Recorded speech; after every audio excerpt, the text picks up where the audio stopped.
चलिए गाइस हम हाजिर हैं आपके सामने अपनी नई वीडियो लेकर। ठीक है, नई वीडियो। पिछली वीडियो हमने जहाँ पे छोड़ा था उसके आगे हम कंटिन्यू करते हैं।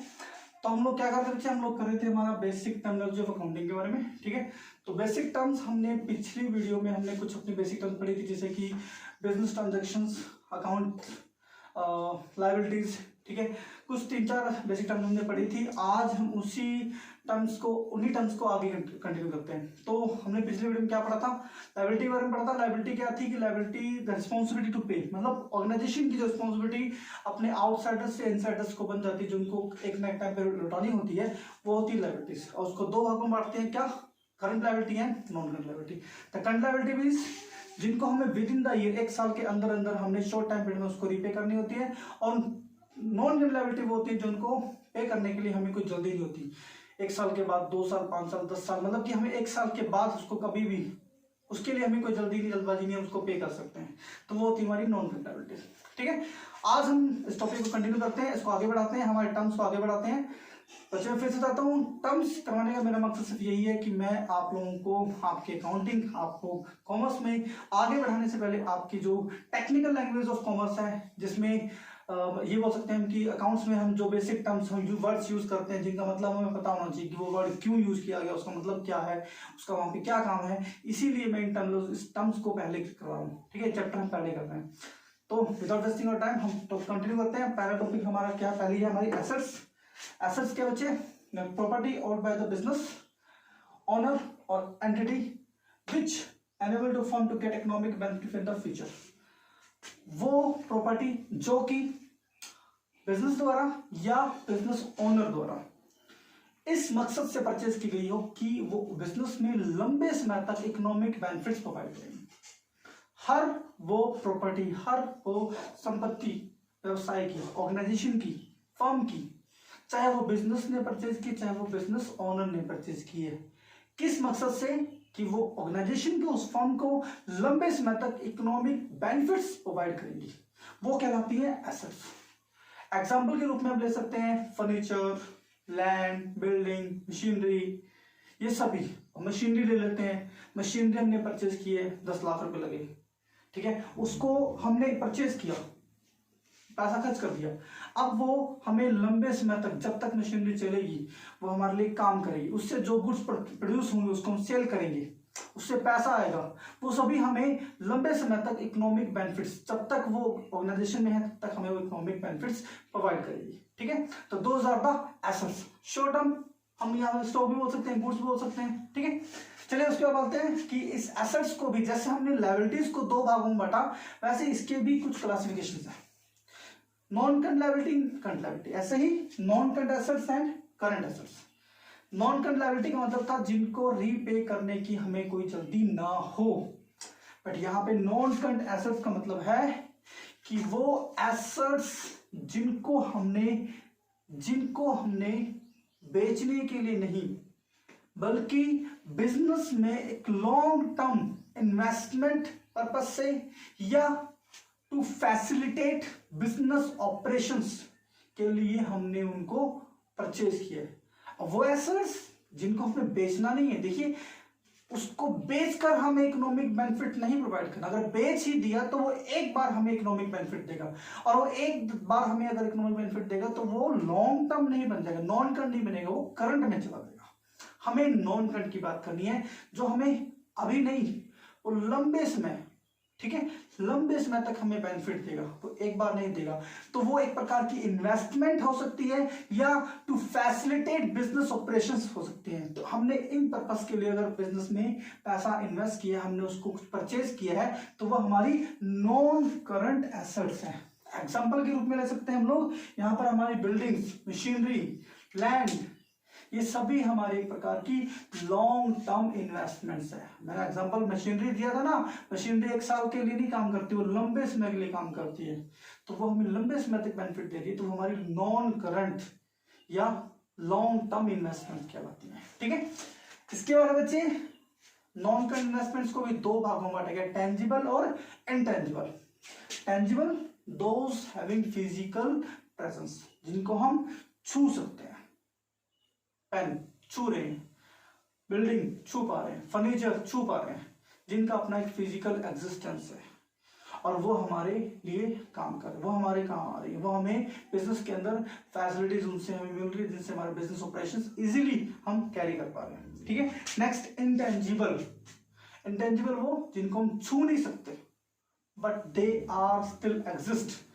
छू नहीं सकते लेकिन फिर भी वो है और उनसे हमें इकोनॉमिक बेनिफिट्स भी मिलते हैं। Example goodwill, patents. गुडविल ले लेते हैं, मान लो मेरी एक शॉप है, ठीक है, और मार्केट में अच्छा नाम उसका। अब मेरे जैसे प्रोडक्ट बेचने वाली शॉप्स और भी होंगी, लेकिन मेरी शॉप की गुडविल ऐसी है कि मैं अपने प्रोडक्ट को किसी भी कीमत पे बेचता हूं तो ग्राहक उसको, कस्टमर उसको परचेज कर लेता है।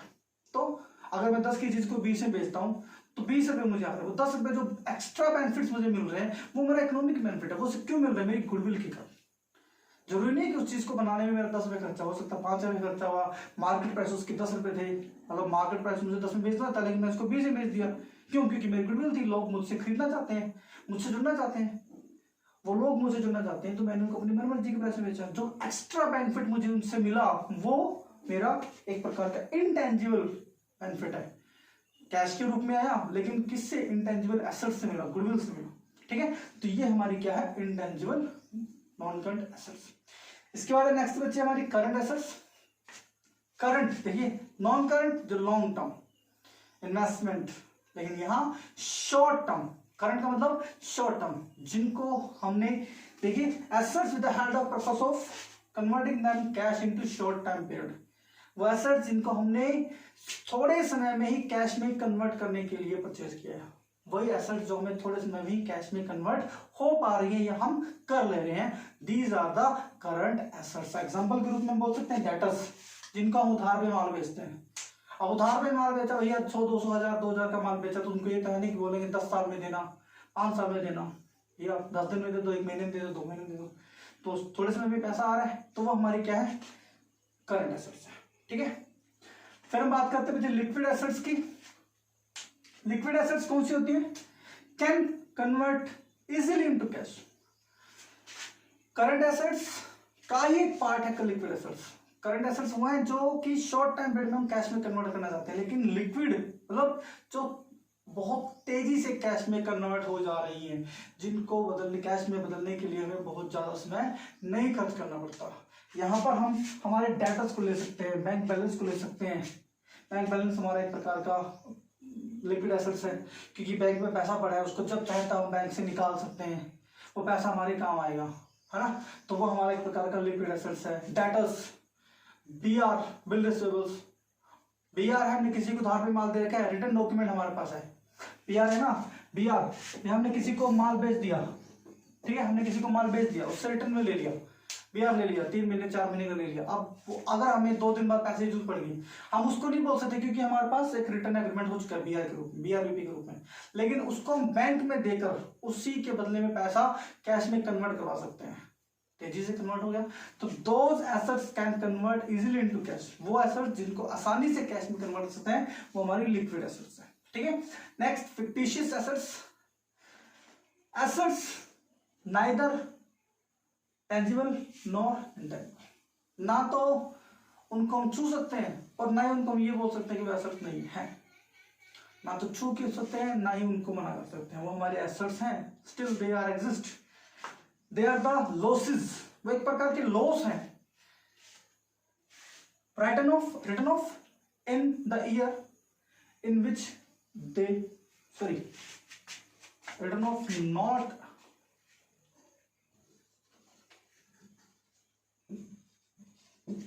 Return off not in the year, उसको उस साल में हम लोग रिटर्न नहीं करते जिस साल वो खर्चा, वो लॉस हुआ है। They will be rate of more than 1 year. Example देता हूं, मान लीजिए एडवर्टाइजमेंट है, हमने ऐड किया और ऐड से हमें 5 साल 6 साल तक हमें हमारा बिजनेस चलने वाला है, उसमें हमें हमारी गुडविल बन गई, हमें लंबे समय तक उसका फायदा मिलने वाला है। तो वो खर्चा हमने एक बार किया और बेनिफिट हमें 5 साल तक मिलने वाला है, तो वो खर्चा 1 साल में हम क्यों राइट ऑफ करें? नॉर्मली ऑर्गेनाइजेशन लॉसेस को अपने प्रॉफिट एंड लॉस से राइट ऑफ कर लेती है ना, लेकिन यहाँ पे क्या करना है, ये जो लॉस है इसको हमने एक साल में राइट ऑफ नहीं करना, इसको हमने मोर देन 1 ईयर, जितने समय तक उसका बेनिफिट मिल रहा है हमें उसको 2-5 सालों तक उसको फिर राइट ऑफ करना है। तो इस प्रकार की एसेट्स को हम फिक्टिशियस एसेट बोलते हैं।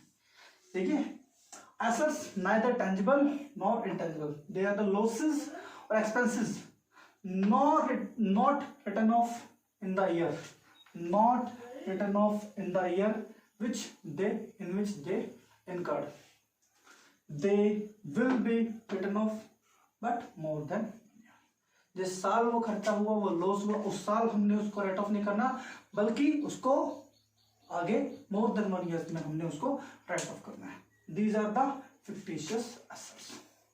तो ये था बच्चे हमारे एसेट्स का type, current assets, non current assets, tangible, intangible, liquid assets, fictitious assets. मैंने इसको देखिए डीप था, इसको मैंने अलग से इसलिए पढ़ाया क्योंकि बच्चों को कई बार कुछ बेसिक टर्म्स नहीं याद रहती, वो भूल जाते हैं। +2 में आते हैं, बोलते हैं भैया हमने तो फिक्टिशियस एसेट्स पढ़ा ही नहीं, हमें लिक्विड एसेट्स पता ही नहीं क्या होती हैं।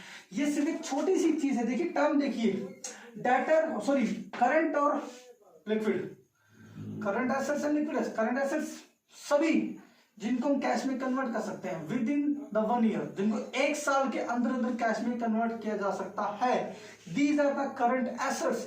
But liquid assets can convertible more than easily current assets. Current assets से ज्यादा, मतलब कि और भी तेजी से कैश में कन्वर्ट की जा सकती हैं। करंट एसेट्स में डेटर्स, BR, स्टॉक, ये bank balance, cash, short term investments, ये सभी आ जाती हैं। लेकिन लिक्विड एसेट सिर्फ वही है जिनको आसानी से कैश में कन्वर्ट किया जा सकता है, उनको नहीं। जिनको कन्वर्ट करने के लिए, जिनको कैश में कन्वर्ट करने के लिए हमें समय लगता है, उनको नहीं। सिर्फ वही जिनको आसानी से कैश में कन्वर्ट कर सकते हैं। ठीक है, तो ये थी बच्चे हमारी एसेट्स। एक और टर्म पढ़ते हैं, फिर हम वीडियो का एंड करेंगे, बाकी हम कल नेक्स्ट वाली वीडियो में पढ़ेंगे। ठीक है, जो हमारा नेक्स्ट है क्या, गुड्स। गुड्स क्या होती है, ये हमारी टर्म है एक प्रकार की, गुड्स। अब ऑर्गेनाइजेशन में हम लोग गुड, वैसे हम बात करें गुड का मतलब क्या होता है, ये गुड का आप 100 मतलब निकाल सकते हो। गुड जो भी देख रहा होगा वो सोचेगा गुड का मतलब तो वो जब खाते हैं, ठीक। लेकिन ये वो गुड्स नहीं है। Organise business point of view से गुड्स का मतलब होता है दो फिजिकल आइटम्स ऑफ ट्रेड। जब बिजनेस के अंदर सेल एंड परचेज में जिन चीजों को यूज किया जा रहा है, मान लो मैं एक शॉपकीपर हूं, एक कस्टमर मेरे पास आता है, उसने मुझसे कोई सामान मांगा, जो सामान मैं उसको बेचने वाला हूं, वो सामान जो मेरे व्यापार में मेरे लिए सेल एंड परचेज का काम कर रहा है, these physical items of trade with the purchase of purpose of sale, जिनको हमने बेचने के लिए खरीदा हुआ है, जो हमारे पास बिकने के लिए ही है, उनको हम बोलते हैं गुड्स। हर वो वस्तु जिसको हम हमारे व्यापार में, लेन देन में, हमारे व्यापार में हमने जिसको बेचने के लिए रखा हुआ है, जो आज नहीं तो कल बिकने वाली है, हर वो वस्तु हमारी गुड्स कहलाएगी। एग्जांपल देता हूं, देखिए फर्नीचर की शॉप है, एक फर्नीचर की शॉप है, उसमें फर्नीचर बेचा जा रहा है, वो फर्नीचर गुड्स है, लेकिन वहीं पे वो फर्नीचर मेरे यूज में भी आ रहा है। मैं बैठा हूं, मेरे पास मेरे ग्राहक आते हैं, उनको मैं बिठाता हूं, तो वो फर्नीचर जो मेरे यूज में आ रहा है, these are not for sale, वो सेल के लिए नहीं है। जो वस्तु सेल के लिए नहीं होती वो एसेट्स कहलाती है, बट जो चीजें सेल के लिए हैं वो गुड्स कहलाएगी। एक दुकान है इलेक्ट्रॉनिक्स की, जहां पर एसी बेचने का काम किया जा रहा है, वहीं उसने एसी अपने ग्राहकों को, अपने दुकान को ठंडा रखने के लिए लगा रखा है। तो जो एसी उसने ठंडा करने के लिए लगा रखा है, वो एसी बिकने के लिए नहीं है, वो गुड्स नहीं है। लेकिन जो उसके माल उसके पास पड़ा है, जिसको वो बेचने वाला है, जो खरीदेगा, वो उसके लिए गुड्स का काम करेगा। सो आई होप कि आप लोगों को ये टर्म्स क्लियर हुए होंगे बच्चे। इन केस एनी डाउट, अगर आपको डाउट है तो आप लोग मुझसे कमेंट में पूछ सकते हैं, और अदरवाइज मेरा कॉन्टैक्ट नंबर मेरे चैनल पर आप लोग देखोगे, उसमें गिवन है, तो आप लोग मुझसे पर्सनली पूछ सकते हो, टेलीफोन के लिए पूछ सकते हो। So all the best, thank you.